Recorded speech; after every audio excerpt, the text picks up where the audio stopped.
Tri series के 2 match हुए Namibia और नीदरलैंड के साथ में, और दोनों मैच नेपाल हार गया। एक मैच 20 रन से, एक मैच 2 रन से। दोनों ही मैचों में कुशाल डक पर आउट हुए। दीपेंद्र ने दोनों ही मैचेस में ऐसी पारी खेली जिसको कि आप याद रख सकते हो।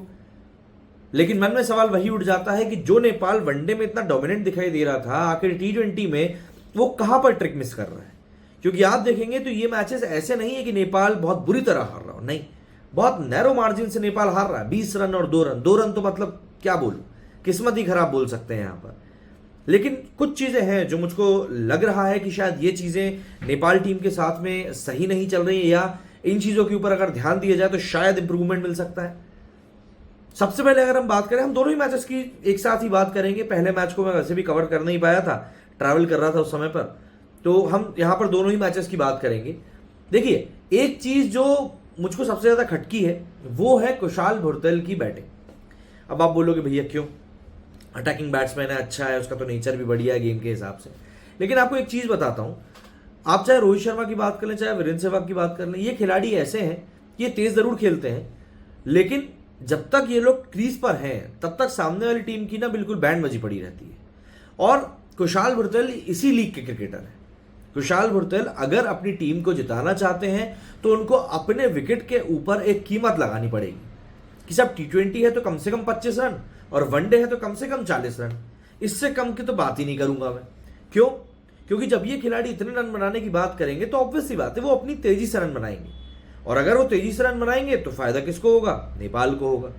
लेकिन अगर ये सस्ते में आउट होते जाएंगे और टीम के स्कोर में कंट्रीब्यूट नहीं कर पाएंगे तो देखिए कहीं ना कहीं दिक्कत बढ़ेंगी, और यही दिक्कतें आगे चलकर बहुत ज्यादा डिसाइसिव साबित हो जाती है कि टीम जीत रही है या हार रही है।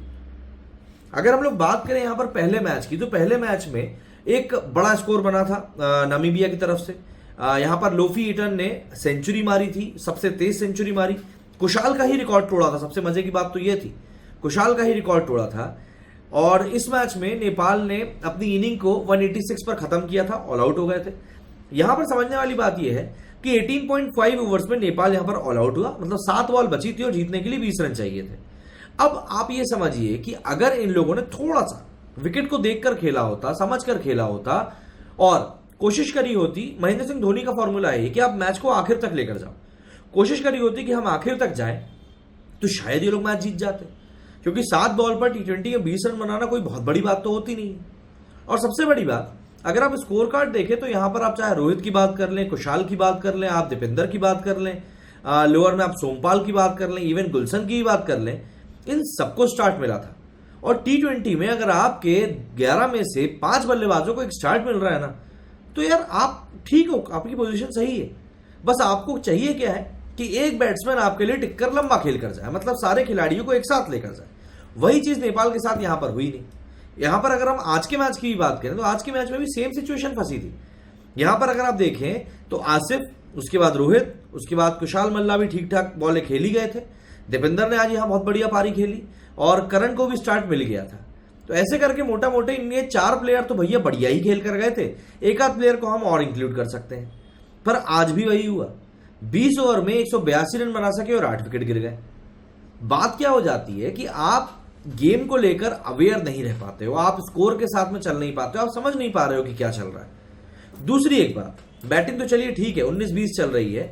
एक जो चीज मेरे को नेपाल के बॉलिंग लाइनअप से थोड़ी सी शिकायत है वो ये कि ये लोग बॉलर बहुत यूज कर रहे हैं। मतलब आप चाहे फर्स्ट मैच देख लीजिए, चाहे आप सेकंड मैच देख लीजिए, दोनों ही मैचेस में आपके 7-7 बॉलर यूज हुए। मुझे एक चीज समझ में नहीं आ रही कि आप, मैं 5 नहीं बोल रहा, लेकिन आप अपने कम से कम 4 बॉलर्स के ऊपर तो रिलाय करें कि भैया नहीं यही 4 बॉलर हैं जो कि हमारे बॉलिंग करें। भाई आप मतलब 4 के आप 6 कर लो, 7 बहुत ज्यादा हो जाता है। और ऐसे में होता क्या है ना, प्लेयर्स को उनकी खुद की रिस्पॉन्सिबिलिटी के बारे में भी समझ में नहीं आ पाता। मतलब यहां पर अगर आप देखें तो 3 ऐसे बॉलर हैं जो कि 4-4 ओवर इन्होंने अपना कंप्लीट किया। 2 बॉलर से इन्होंने 1-1 ओवर डलवाया, 2 बॉलर से इन लोगों ने 3-3 ओवर डलवाए। देखिए बॉलिंग को लेकर आपको बहुत ज्यादा पर्टिकुलर होने की जरूरत है, और अगर आप ऐसा नहीं करते हो तो सीधी सी बात है समस्या फंसेगी। ठीक है, ऐसे ही अगर हम आज के मैच की बात करें तो आज के मैच में भी यही सिनेरियो फंसा। एक बार फिर से वही, ज्यादा से ज्यादा बॉलर्स ने बॉलिंग करी। 3 बॉलर्स ने 4 ओवर फेंके, 2 बॉलर्स ने 3 ओवर फेंके और 1-1 ओवर 2 बॉलर्स ने फेंका। तो यहां पर क्या होता है ना, एक बॉलर के रूप में कहीं ना कहीं आपका कॉन्फिडेंस भी थोड़ा सा गिरता है, प्लस आप एक एक एक साइकी जो आपको डेवलप करनी होती है ना एक प्लेयर के तौर पर, कि नहीं यार मेरे 2 ओवर ऐसे जाएंगे, फिर एक ऐसा डालूंगा, फिर एक ऐसा जाएगा, वो डेवलप नहीं हो पाता। तो सबसे पहले तो हमको नेपाल की टीम में 2 चीजें चाहिए। पहली एक, कम से कम 4 बॉलर तो 4-4 ओवर फेंके। और मैं इसीलिए नहीं कह रहा हूं कि मैंने आज देख ली ये चीज बॉलिंग वाली बात, नहीं, ये मैं लंबे टाइम से नेपाल की क्रिकेट टीम में नोटिस कर रहा हूं, और इसीलिए मैंने आज ये चीज बोली कि बॉलर्स को लेकर हमें पर्टिकुलर होना पड़ेगा। कम से कम 4 बॉलर तो आपके ऐसे हो जो 4 ओवर फेंकने में मतलब बिल्कुल हिचकिचाए नहीं। और दूसरी बात, पूरी टीम लाइनअप में फिर चाहे आप किसी को भी कर ले, पर एक बैट्समैन आपको ऐसा चाहिए जो कि थ्रू आउट इनिंग को बांध के खेलने की कोशिश करे, कम से कम उसका रोल वही होना चाहिए। बाकी पूरी उम्मीद करेंगे आने वाले मैच में नेपाल अच्छा प्रदर्शन करे, नजर बिल्कुल बनी हुई है आपके साथ, और फिर आके जुड़ेंगे। अगर वीडियो पसंद आए सब्सक्राइब जरूर कीजिएगा। मेरे जुड़ी फिलहाल नहीं, जय हिंद, जय भारत।